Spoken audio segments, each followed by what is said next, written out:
want to welcome you to this press briefing. And we are sorry for the recent background because massive renovation work is taking place. So today we call you here to allow individuals speak or staff of the ministry speak specifically to the incident that took place at the permanent mission in New York, where an interim warning coming Wilson has alleged that she's been witch hunted, and have even accused the minister falsely that the minister asked for case and she went into seizure. So we will have Madam Glare. She will be speaking to you how Madam Wilson was brought or was connected to the permanent mission.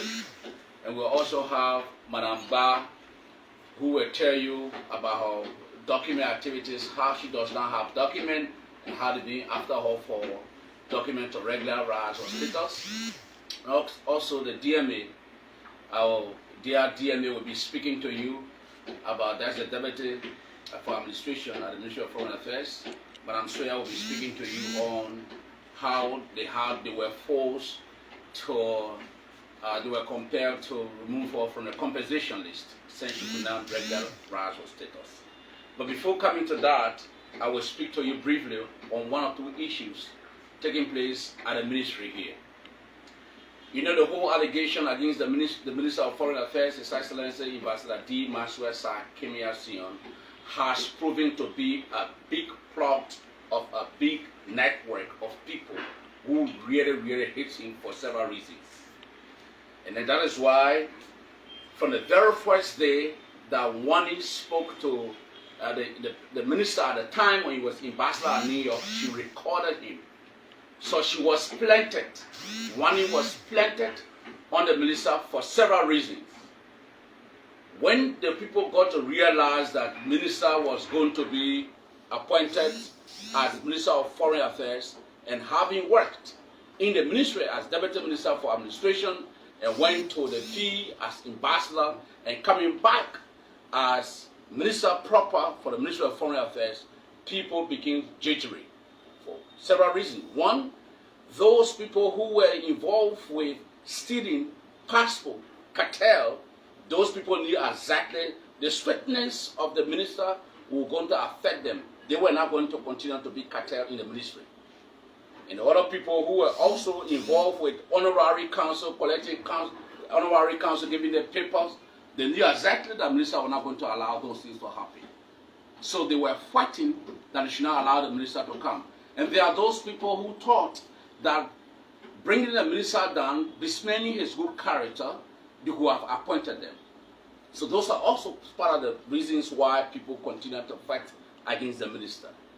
But as it is, since the minister returned to the ministry, the issue of passport being all over our travel credentials was very diminished. The integrity was down. It has improved. Not much of stealing passport business you can hear about. And in fact, the minister went further and canceled all of the honorary councils who were not beneficial to the country. So all of that hurt people who were benefiting from those arrangements. So they plotted, they engineered it, and the only person who was the best actor they thought was Wani Kwame Wilson. She said that minister called her in his office and then requested a case, and she went into a seizure. But everybody else knows that Wendy herself said it on the radio that she has spared. And that situation of spare is something that the minister knows about it. So you cannot know somebody gets spared and you call that person to case, then you call him for spare. And the minister that we know is a man of family. He's a man of integrity. He and his wife have been together for 3 decades. We are talking about 30 years. I know him because I have worked with him for a long time. And besides working with him, that is what I qualify him because of his strictness, his integrity that made us to elect him or select him as our political leader. We could not have taken anybody of that character to make them political leader for our political party. So we know Ambassador Kimia to be a good man. But because of their strictness, and in this country, many people don't appreciate people who want to bring development. So they went against him, and you even saw some of the people that in that way, family, Deputy Minister for Family was one of the lead gangs that stood against the minister, undermined him all through. But as God who have it, good will always triumph over evil. He has his own story to tell. So if you see the minister here, the minister has been able to transform, that he came in the ministry with the idea of transformation. And that transformation is taking place. As you can see, the sound that is taking place of the massive renovation that is taking place at the ministry. Ever in the history, since in the history of the ministry, the level of massive renovation that is taking place has never taken place yet. If you went to the 6th floor and saw what 6th floor is, you would think you are in different country. That's the kind of a work the minister is doing here.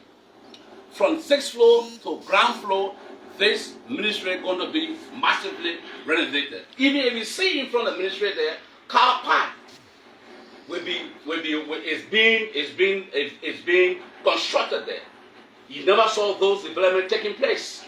So even the issue of apostille, where people were used to just take apostille to pay money not going to government coffers, the minister brought in regulation.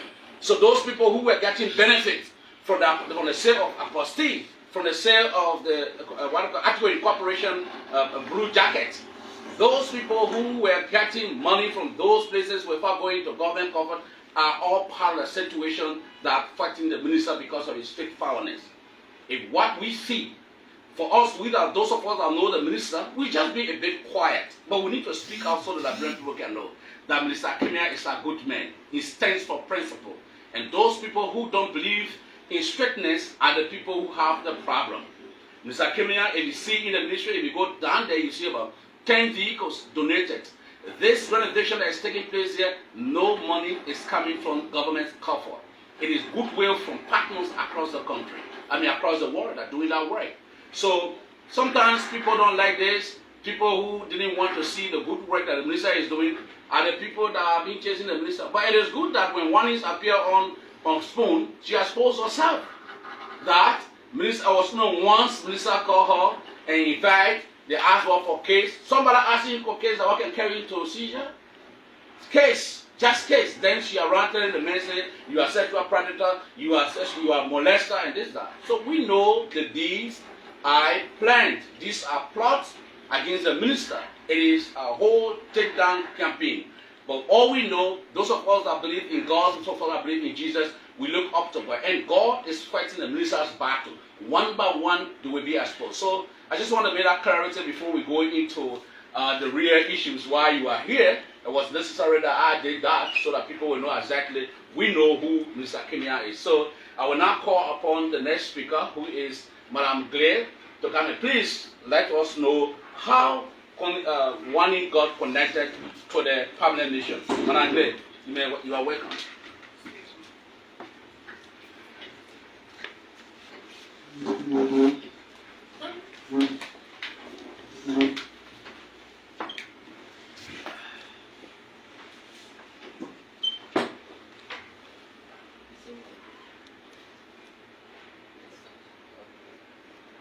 I want to first of all say a big thank you to you for allowing me to tell my side of the story regarding this whiny, comic, listening, and driver at the permanent mission. I remember being called. You could introduce yourself so people can know you. Again, my name is Maggie Henrietta Gibson Glay. I am the Executive Permanent Representative of the Permanent Mission of the Republic of Liberia to the United Nations in New York. Prior to my being appointed to this great post, I was then privileged to serve as the ambassador's assistant at the time of His Excellency Ambassador D. Maxwell side Kemenya seniors turn you at a permanent mission. It was at that time that I was told to expect the arrival of Miss Wani Cummings Wilson. When Miss Cummings Wilson arrived at the mission, I escorted Miss Cummings Wilson to the conference room, awaiting the arrival of then Ambassador Kemenya. When Ambassador Kemenya arrived to work that morning, I escorted Miss Wani Cummings Wilson to Ambassador Kemenya's office, especially I seated her at the holding room, placed her in the holding room of Ambassador Kemenya. I sat in the meeting because I was invited by Ambassador Kemenya to sit in that meeting. Ambassador Kemenya never meets any guest alone. He always had a third party. And that third party happens to be me, who happens to be his assistant. Why? At that meeting, Ambassador Kemenya then asked Miss Cummings, "What brings you here? What brings you here?" Miss Cummings' reply to Ambassador Kemenya was, and I quote, "I'm here to apply for a apprenticeship. I want to know how the UN works. I am interested in having a job at the United Nations. And so I think this place is the best place for me to come to learn how the UN works." Then Ambassador Kemenya asked me, "Mrs. Day, you have something to say?" I asked her, I said, "What can you do? We are not in the hiring business here. We don't hire from New York. We receive staff from Capital, and even those local staff that with local positions that we hire from New York. So what can you really do?" She said, "Oh, I'm good at the IT. I'm computer literate." I said, "Oh, but we right now in need of some assistance in secretarial duties. Are you willing to assist us in that regard?" She said, "Yes, because I'm anxious to learn how the UN works." I said, okay. Then the ambassador said to me, "Call in Mr. Israel Davis, who was then the deputy permanent representative." I called Mr. Davis. Mr. Davis, when he arrived, the ambassador said to him, "Look, this young lady says that she wants to assist the mission, and she wants to know how the UN works. So she has volunteered to render her services." Mr. Davis said, "Oh, okay, because at Religy we need someone to assist her. We got secretary, and right now no money now to hire someone." So she said, "I'm looking for no money. You're just have me here will be fine." And that's how come the ambassador then turned her over to us, both Mr. Davis and myself. We took Ms. Cummings into the main conference room of the permanent mission. When she sat down, I explained to her, I said, "Once you are willing to learn, I will tutor you. I will train you. Okay? I'm the institutional member here. I will have you well trained if you are just willing to learn." She said, "Yes. Once you get that opportunity, we'll pick it up from there." From that point, she was ushered to where she would be seated while doing her work. She was not fully hired. She came with no application, no any other credential. She just came in as she was, and that's how we seated her to ask her then to continue to render some assistance to the mission. Until at the time when she decided to request benefits from the mission. And that portion, I will leave it for the Deputy Minister for Administration to elaborate on. But that's how she ended up at the permanent mission. She was not a staff. She had never been a staff. She had never received any credential. She had never received any identification card like any other normal staff at the mission. And that's where I stopped. Thank you. Yeah. So, Madam Ba, come and let you know. Yeah, so you can do yourself fully. Madam Ba will come. She's also from the permanent mission. She will come and explain how Madam Wendy document business looks like. Good afternoon, everyone. My name is Tangwe Kotimamba, Minister Counselor assigned at the Permanent Mission of the Republic of Liberia to the United Nations. This Committee will say, upon request from the Ministry of Foreign Affairs, through the then Chargé d'Affaires, Mr. Israel Choko Davis, a circular was sent to all foreign missions that diplomatic staff, local staff, and domestic staff should indicate their employment status, that is whether they are local or diplomatic. If they are, copy of the employment letters, and for the local staff, they should forward copy of their legal status, that is either they are American citizens, DED, or green card holder. We at the Permanent Mission did not formulate that template. The template came from the Ministry of Foreign Affairs. Upon the directive of Mr. Israel Choko Davis, then Chargé d'Affaires to me, that template was circulated to all of the Permanent Mission staff. I started receiving response from the various staff, and I noticed that Ms. Cummins did not indicate all of what was requested. I got back to Ms. Cummins to kindly update me as to why she could not give copy of her employment letter, she could not tell us her immigration status. Ms. Cummins got back to me and said, through an email, we're not discussing verbally, through an email that if I want to know how she got out of the permanent mission or her documentation status, I should ask the Minister of Foreign Affairs, who was then ambassador and permanent representative when she joined the mission. I then communicated with my boss, Israel Choko Davis, who was Chargé, who gave me the task to get to the staff. After I got back to Mr. Davis, I did not get any directive as to how to go forward with the matter. That was suspended for some time.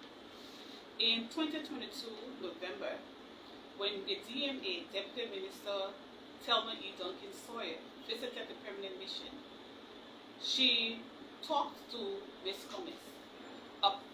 After the conversation, I was directed by Deputy Minister Sawyer to do a formal communication to Ms. Cummins requesting for her legal documentation. That was done through an email to Ms. Cummins. Again, Ms. Cummins did not provide those documentations that were requested by the Ministry of Foreign Affairs. But rather she did reply and said things that were not in line with my request by the directive of the Deputy Minister to her. Again, I got back to the Deputy Minister of Administration, Minister Sawyer, with the response from Ms. Cummins. So that's how it is, up to date. I don't have any documentation on my file for Ms. Cummins at the Permanent Mission of Liberia. Thank you. Thank you. So, may I welcome to the press our Deputy Minister for Administration, Madam Thelma Duncan Sawyer, to come and let you know how we arrived where we are. Thank you. I am sorry I had on a mask because I have chronic asthma and I'm working with the contractors in the building and the dust is so much and it's affecting me. But let me tell you all thanks for coming and thanks for coming to hear our side of the story, because I know you have heard the story all over the place and you all have made up your minds, and you have not heard anything from our side. And lately I appear to be in the news a lot. because they have people who, when you straight, like my husband say, always fear to do the wrong and not to do the right.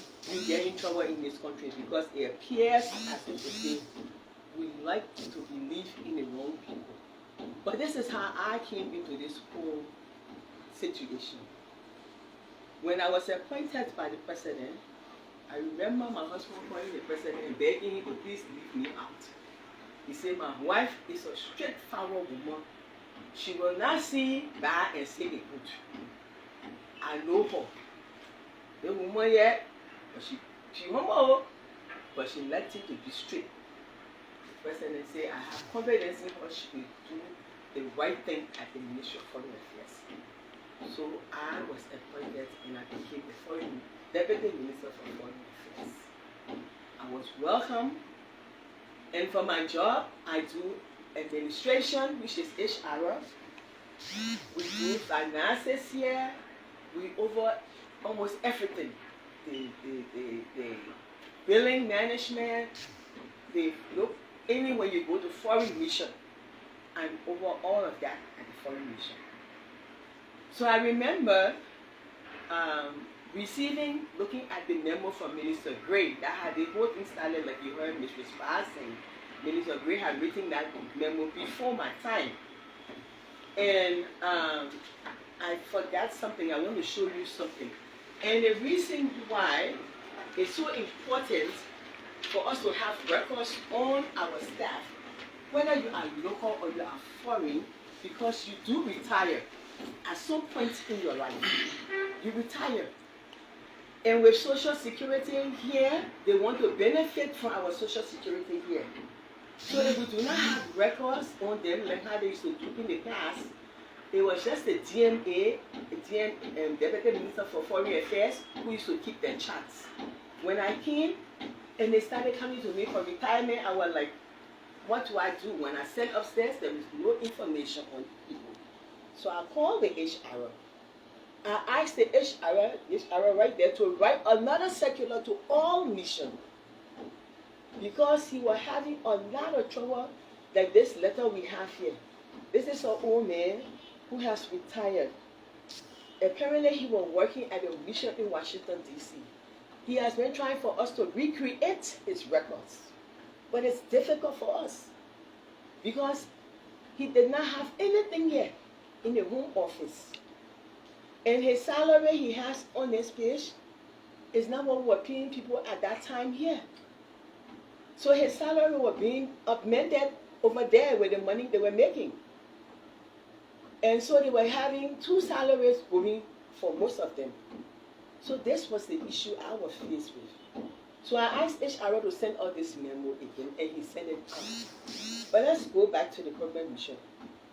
So I went to the permanent mission to go to the UNGA. Usually I would go ahead when the person is coming to help me translate them, because it's under me to help with the program. We go registering people, doing this with people, making sure everything. I'm very particular with things. I would ask them, I would touch things to the end, how particular I am. And we'll see all of that too.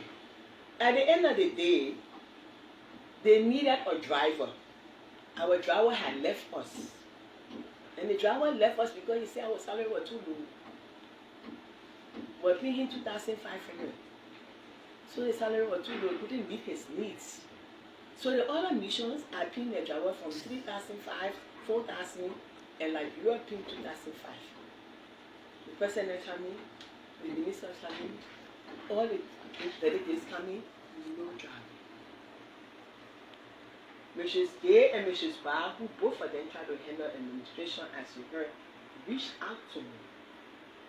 And they told me that they were having trouble with in Dallas. We had no driver. Because the driver had left and gone to Botswana, Kenya. One of the other missions, because they were paying me more money than we were paying him. So I reached out to them and said, we have to find a driver, and you have to do everything possible to find that driver. So the two of them found two drivers. One boy is a Liberian. First we didn't hire the boy, the Liberian boy, we didn't hire him. because at that time when he came, the green card had expired.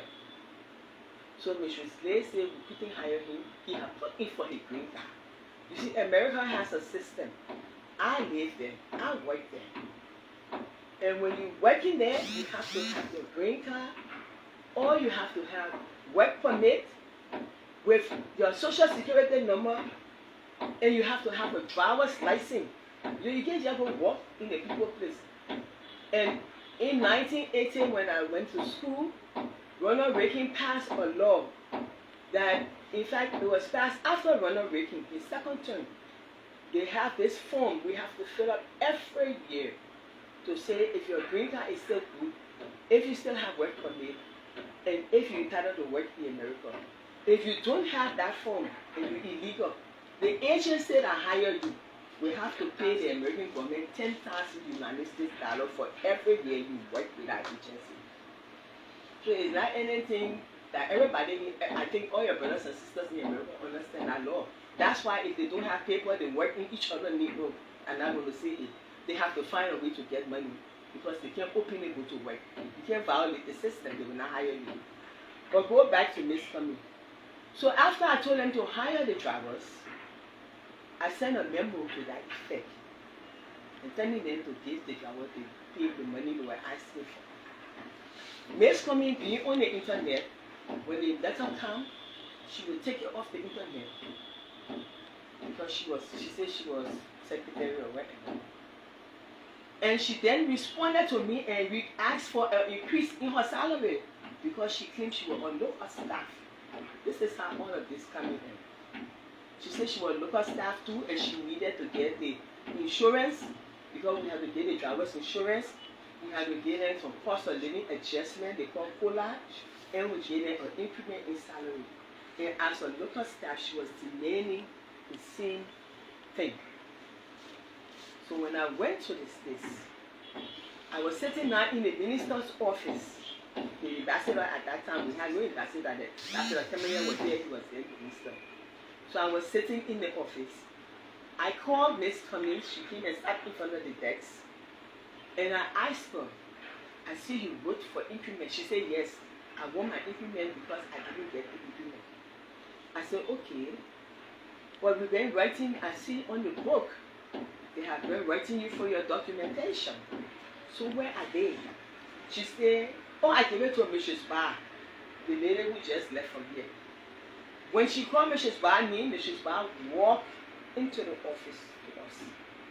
And I turned to Mrs. Barr and said, Mrs. Barr, Miss Cummings said she had given you her documentation for employment at this mission.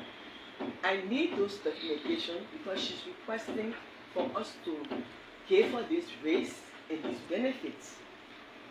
I cannot give it to her because, mind you, I had just removed somebody from New York, from Washington, D.C. I had an incident with another staff who was illegal at the Washington, D.C. office, and to save the government from confusion, from host country violation, I had to let that staff go.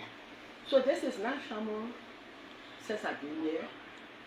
The other day, before I did that, there was somebody in Ivory Coast who had been out of her position for 3 years. She was getting rent, she was getting a salary, but she was living in America.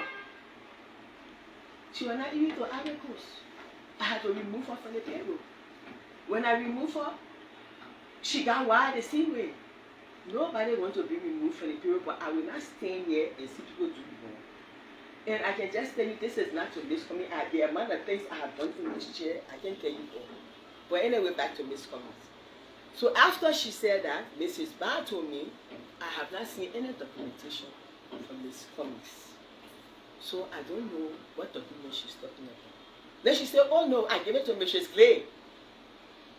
And as soon as she called Mrs. Clay, in stepped Mrs. Clay. Then I said, Mrs. Clay, I'm talking to Miss Cummings, or Miss Wilson, actually, Miss Wilson, and she just informed me that she gave you her documentation for employment. We need to regularize her paper because she is requesting that we give her cost of living adjustment She requesting that we give her raise, and she requesting that we give her insurance.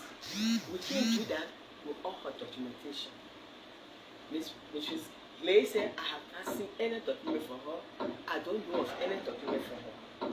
So I sat down. I said, Miss Cummings, Miss Wilson, Mrs. Barr, can you please write Miss Wilson to turn over her documentation to you so we can regularize her paperwork and get her paid.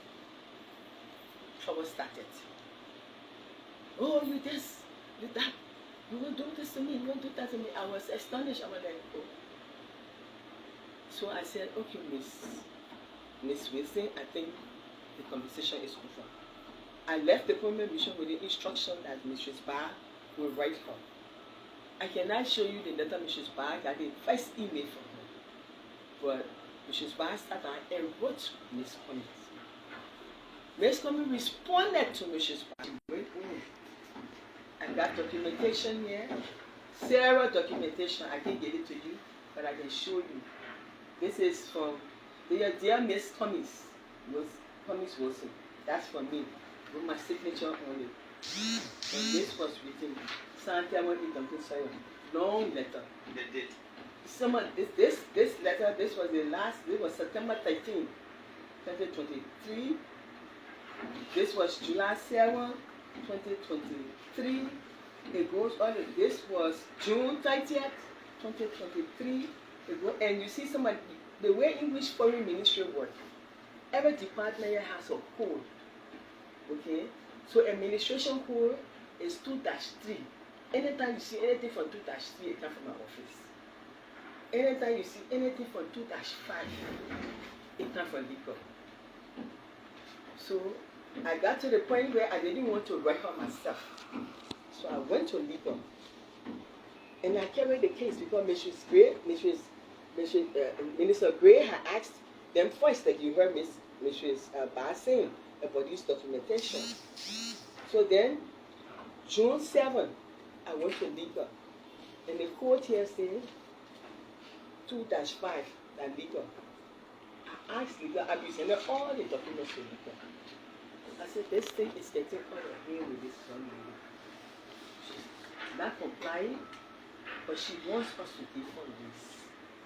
She needs to bring in her documentation. By that time, Minister Gray said, okay, I will read all these things and I will see what will happen. I took this one. This was the first one written by Mr. Sebi. He researched. They went on the line. They looked at the things that require at the permanent mission. You have to be here a citizen. You have to have a green card. You have to have your up-to-date I-94 form. I-94, when you enter America, they have a form that you use to stamp in your passport to tell you how long you will stay there. They call it I-94. Sometimes if you get 1 year visa, they will give you 6 months in America to stay there. And sometimes you're lucky, they will say, okay, you can stay for 1 year. But that I-94 form is what you will follow to be in America. Now, if you overstay with that I-94 form, you get in trouble. So most of the time when you hear people say, oh, this is where I overstay, is because they get them 1 year visa. But when they enter the United States, they get them 6 months. And because they have the 1 year, they take that 1 year instead of coming home and going back. So that's how they get in trouble. So they wrote a letter specifying all these things in the letter to her. All the things about the green card, the I-94 form, all the stuff that she needed to be at the permanent mission to send in her documentation. When Wani responded, she sent in one old work permit, DED. DED was the very first time when the war was raging. When we had the war and people were running to America, they gave them enforced departure. That was the DED. That was a man. So you can stay there, but you had to leave. So it was not, the people had changed 5 times. Even that was before myself left my year with my husband to go to America. They had DED. Because I went right after the beating and put him in jail. We went. And when we got there, that when the war started, that when they gave them DED, we got our thing on asylum. It was, so just imagine the years that she had a DED. She never changed her document. And DED is not legal anymore in America. But DED cannot work at the permanent mission. So when she sent it to me, I looked at it and said, I don't know if I have a copy yet. But I had a copy because I heard her saying she never got any letter from me. But this is her letter for me. You see, this is a response from Miss Cummings. It says, Dear Mrs. Duncan Sawyer, permanent mission. And at the end of it, says her signature. She said she never got any letter from him. Her signature. She responded to me. So my whole aim was to help money get her papers written. But this stuff about you know who I am or who sent me, I really don't have time for that because I thought that thing died a long time. When we had all the conflict, when people were saying, you know who I am, all we need to do in this country is to do the right thing. And my husband told me to fear nothing but to do wrong. And that's the only thing I fear. I will do the right thing as long as I live. And that's what happened with me and Miss Cummings. So she was waiting. But every time you write her, she will go all over the place and she will bring the minister and I said, look, you have a case, go to court. And now that you haven't been to court, you went to court 3 times. Everybody said you have no case. So she's right. The boy take her case up because she has no case. No case. You know, sometimes in life when people fool you to do wrong and you can't retrieve, then you just end up with a whole lot of confusion. Because the minister I worked with when I came to this place to work, my husband, he was living, he sat me down. He said, I've worked with Kamaya before. He's a decent and hard-working, earnest man. You will learn. You will do well. Work with Kamaya. My one fault with Famula was I didn't join him. I joined Kamaya. I didn't come here to join anybody. I came here to do Liberian people work. And the Liberian people work is what I am doing. If they know how much I have saved them from the people who just go in, say the informing service, then they do their pay, they say they're going to school, they go send out in one other country, then we pay them. Minister, you know all those things there. I got to find it on here. And when I found it, they say they got excuse for family. I said, y'all see you excuse. I take them off. Because I didn't see excuse from them. You cannot say you're a foreign service agent or foreign service man.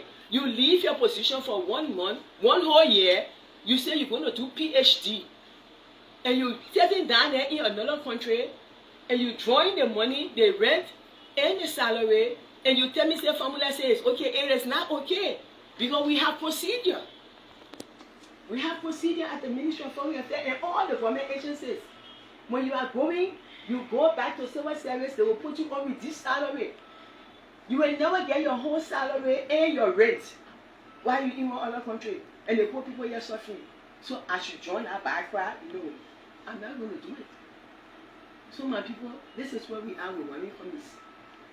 And until Wani Cummings, and I told her, so let me say things what I said. So after I got you writing off for 1 whole year, from 1 year, I wrote Wani. I finally went to Minister Gray and said, I can't wait anymore. I have to stop. Because she is not addressing the issue. Every time you talk to her, she told me, Minister, oh, you spy, you want to do this to me? You know who sent me here? How does that matter to me who sent me here? That's why if somebody sends you that, I always tell the people I work with, if somebody appoints you at a position and you represent that person, you have to live up to the expectation of the country. So for me, I take what I do very seriously. I have 3 names to protect. I have my name. I have my husband's name. That the first 2 names I have to protect. Then I have to protect the minister. Then the person that will come in. And if you try to step on me, I will step on you. Because I don't care for who sent you. do the right thing. But I noticed the press will never ask the other side of the story. You're just right, and that is bad. You wrote that I stole $140,000 from the ministry because the Mr. Yes man who assumed he can't get his letter. I sue him, you know. Let him just know I sue him. Because he lied. The US bank never gave me $340,000. Yeah, the man, yeah. That's the man money. That is his money. And every penny he can tell you how he spend it.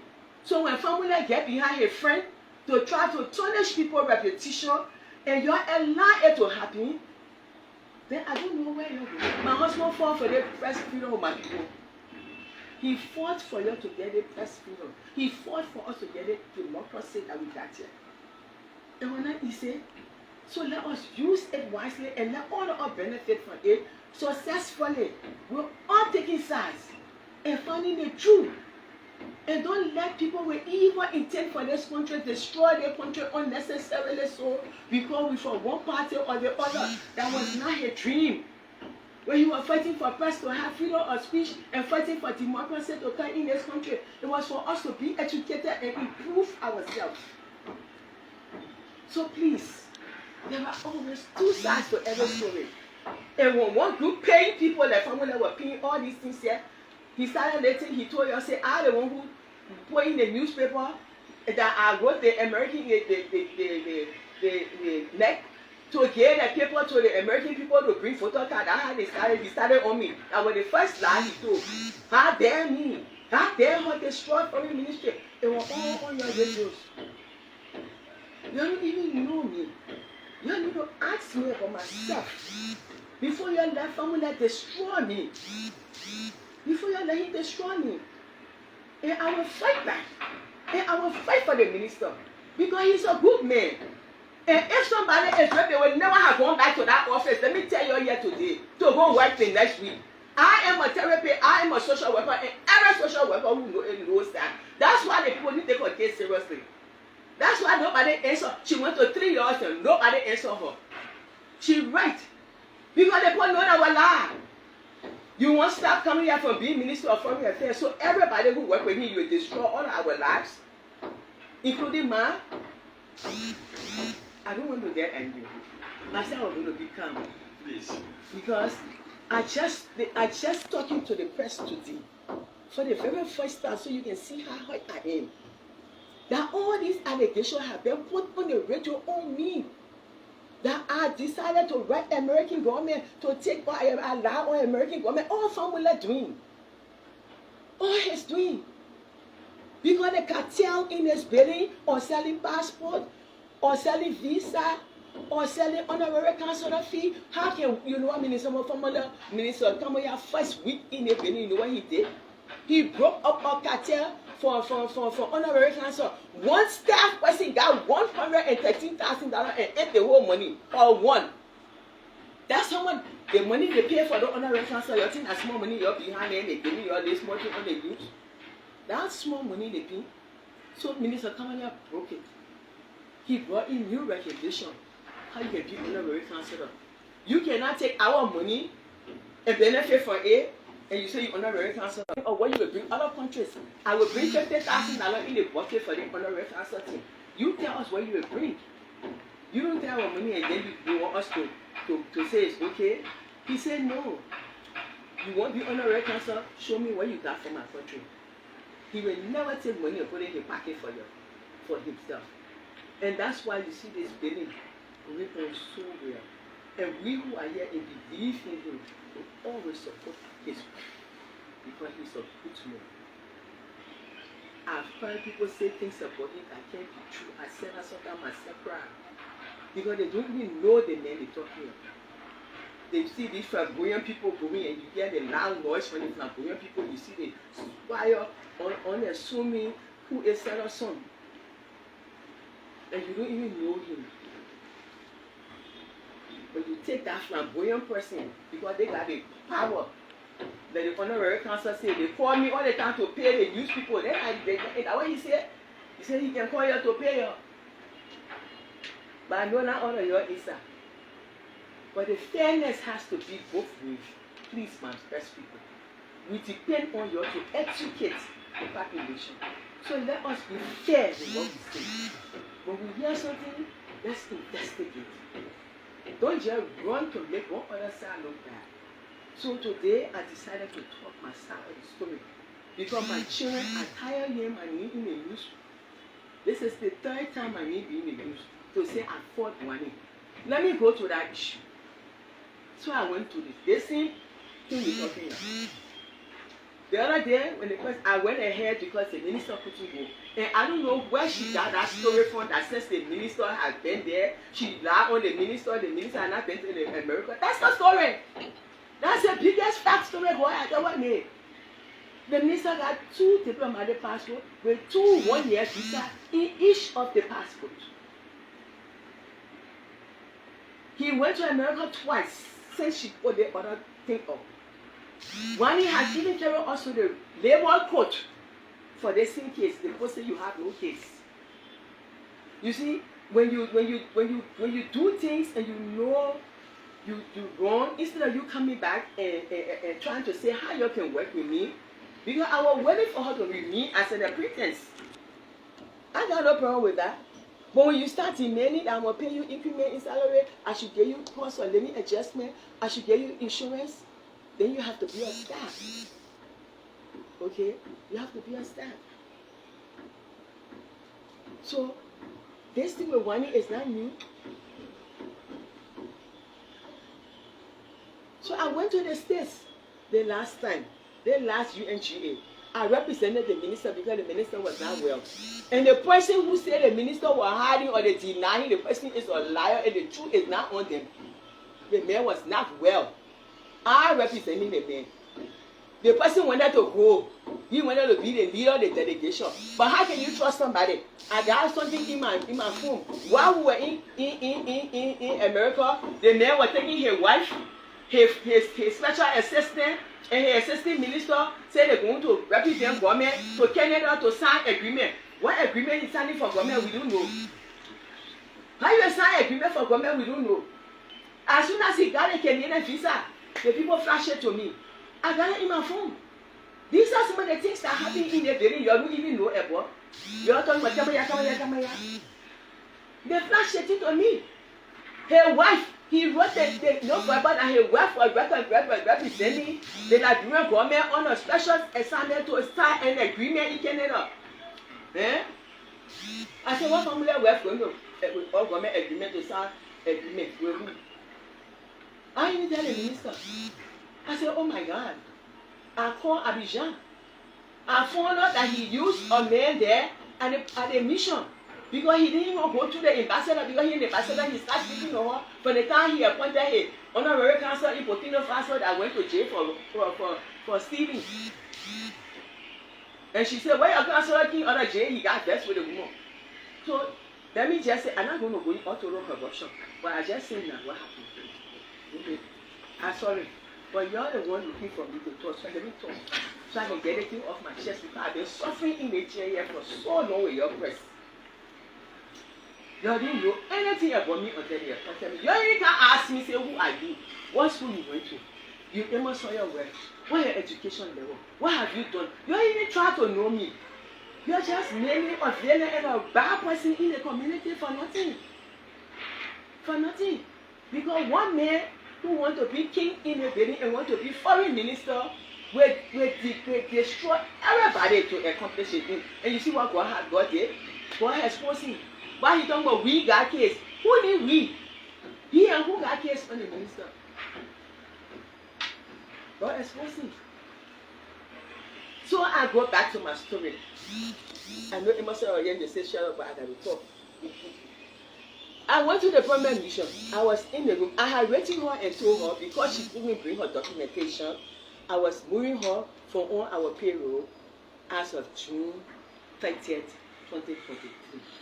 Because by that time I had 1 year of miscomings and you know who I am. I didn't even care to know who you are. You people oppress people. All you're doing your work and what I impress me. But I said you didn't even care to know who work I am. Or I must do my work. Is that right? Because I have a piece of job to do. So this thing here with people saying you know who I am and who sent me, it doesn't matter.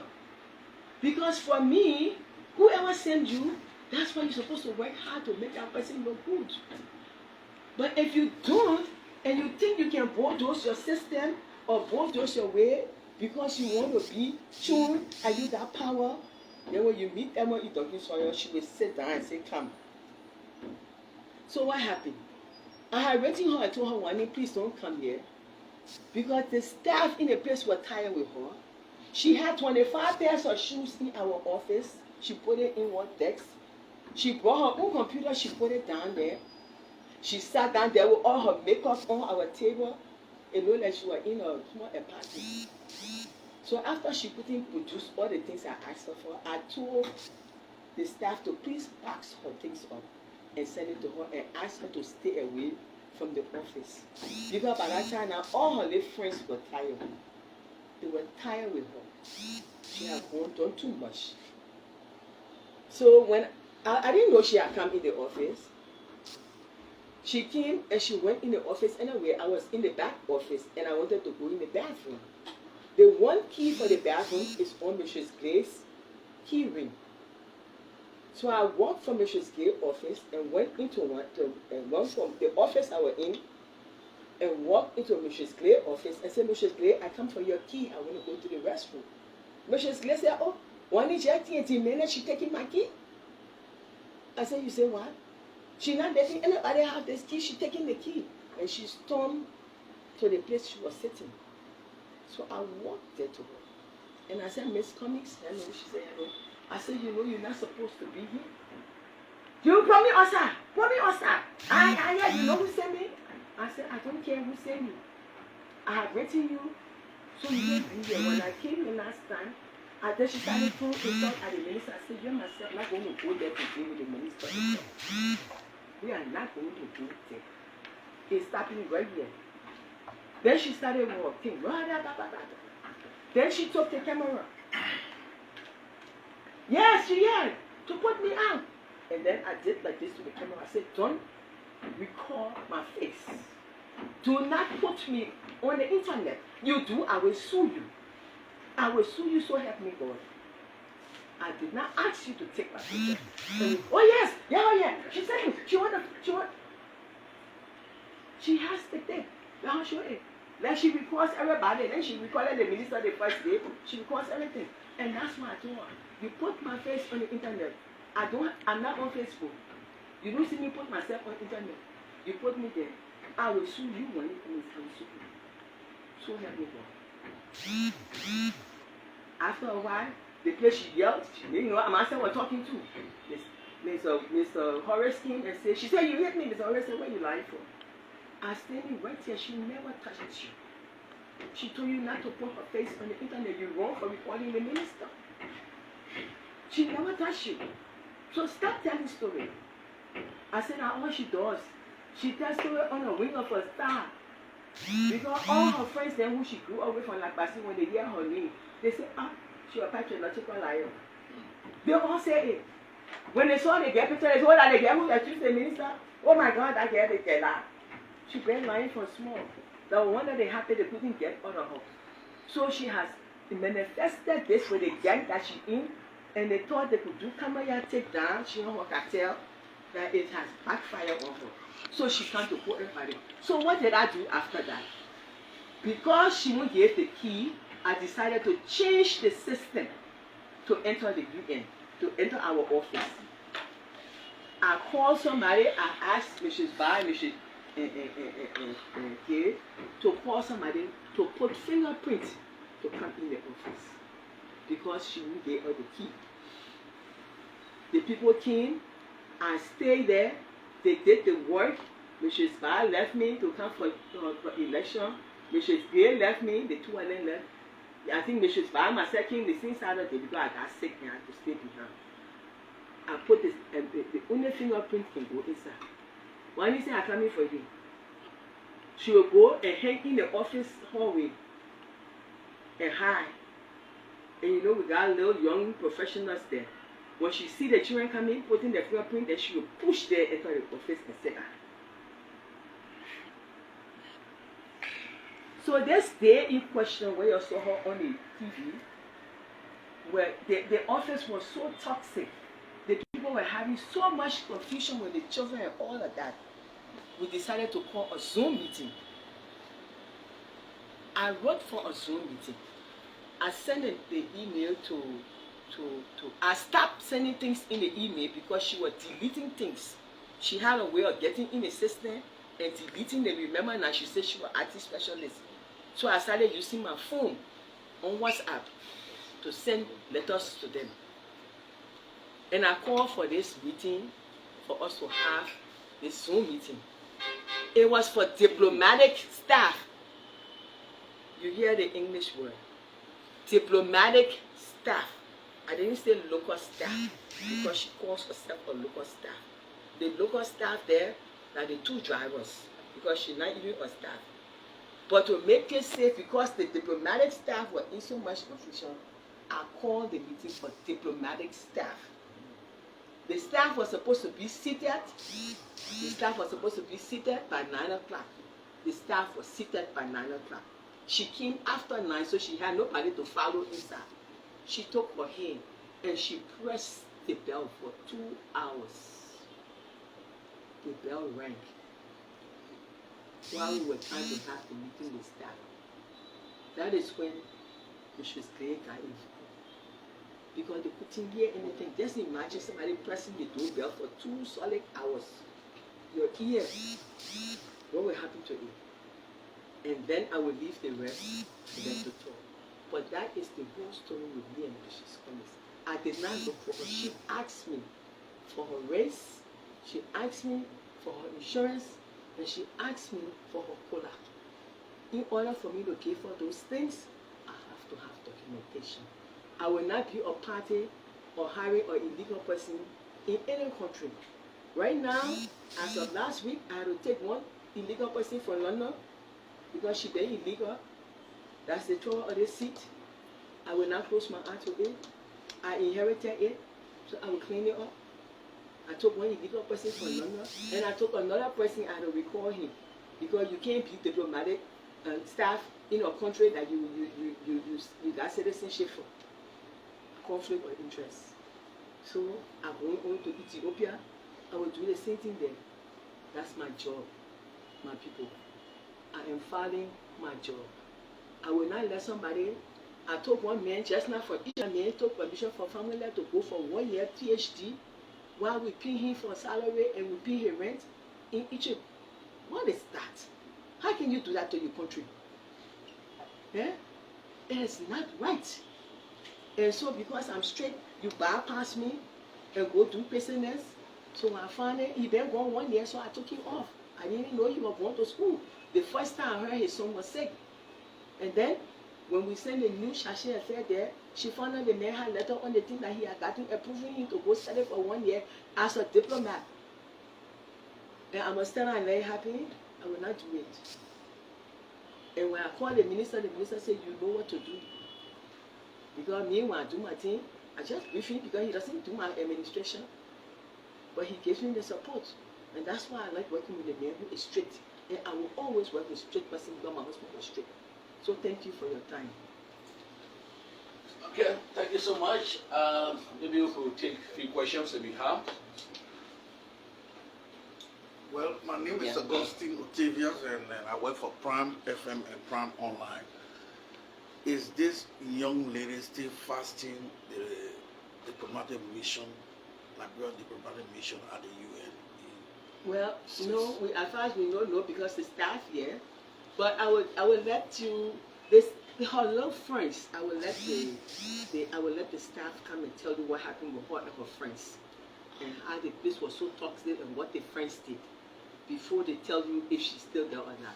Because I'm here and they're there. Is that okay? Yes, yeah, it is. Yes. This is me.